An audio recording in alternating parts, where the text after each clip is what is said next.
ignored God's command to clear out all the other people living in Canaan. Scene 6, the judges.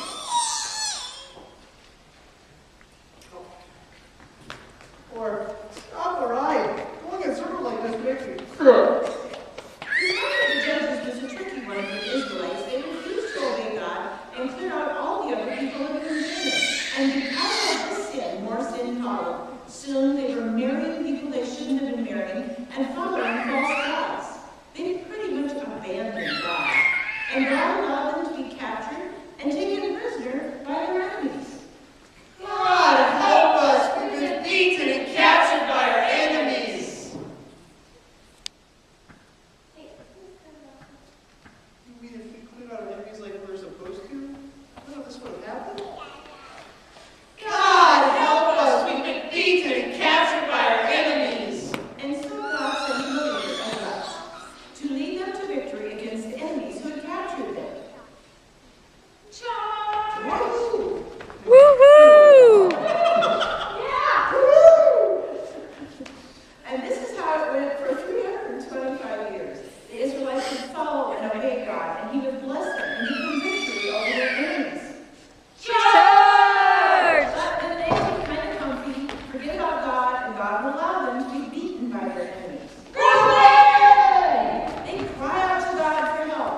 God help us! We've been beaten and captured by our enemies. And God would send them a judge to free them. Woo! On and on it went like this. Charge! Hooray! God help us! We've been beaten and captured by our enemies. Woohoo! Charge! Hooray! God help us! We've been beaten and captured by our enemies. Woohoo! Charge!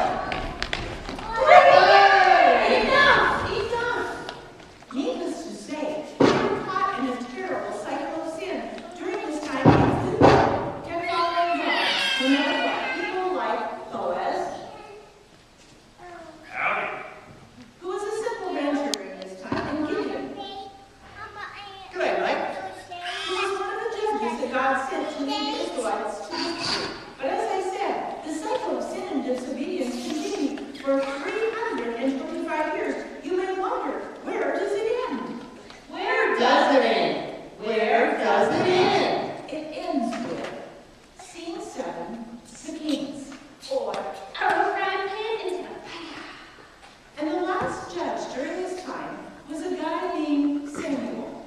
But when he retired, the Israelites started whining again. We don't want a judge anymore. We want a king. The Philistines have a king. The Amalekites have a king. Why don't we have a king? We never get anything we want. When they told this to Samuel, he was furious. I am furious! Do you know what having a king would mean? He would take your children and put them to work in his palace. They'd be doing his dishes, mowing his grass, fixing his VCR and whatnot. He'd take the best of your livestock. He would take the best of your land. You'd basically be slaves. Blah, blah, blah, yada, yada, yada, whatever. Read our list. We want a king and we want him now. So, God gave them a king. He knew this wouldn't solve anything, but he knew they would have to learn the hard way. During this time, there were many kings. First, King Saul. King Saul was a pretty good king for a while, but then he slipped into sin and disobedience, and so God replaced him with David. What? You heard me. David was a very good king, and during his rule, the Israelites finally seemed to be on track. Following God and doing obedience. Don't get me wrong. David had his share of messed ups, like the famous Bathsheba incident. You have to bring that up. Yeah, you heard me.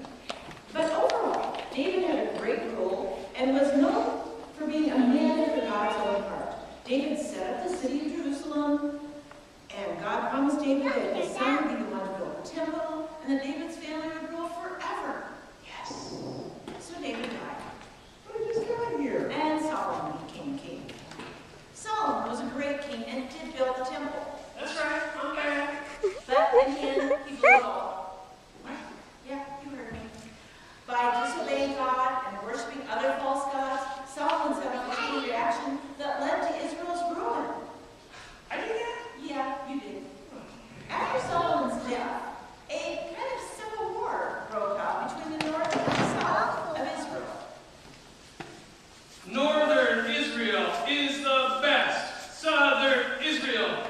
is not as good.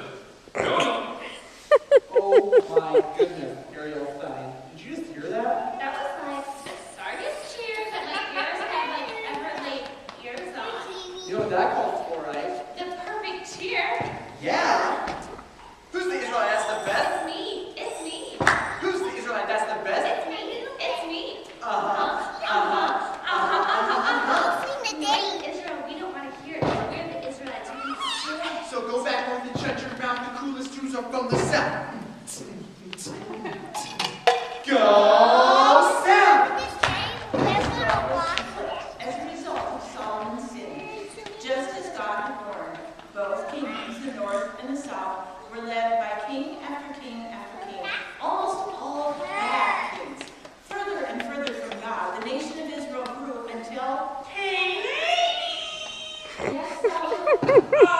Oh, bad king couldn't possibly fit with my family. Whatever happened to God's promise to my dad? Our family will live forever. It's Jesus. Jesus is the king for your family to rule forever. Jesus. I'm beginning to be mine. You're supposed to be dead. Oh, Where was I?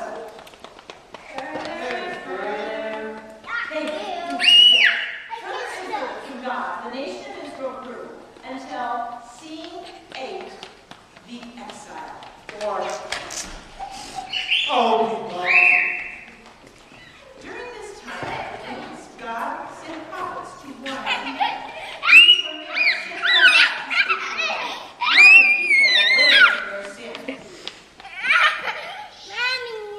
Back away from the sin. There is nothing to see here. Please move away from the sin and back to the God of your ancestors. I'm a trained professional. I know what I'm doing. Back to obedient life. Oh yes, nothing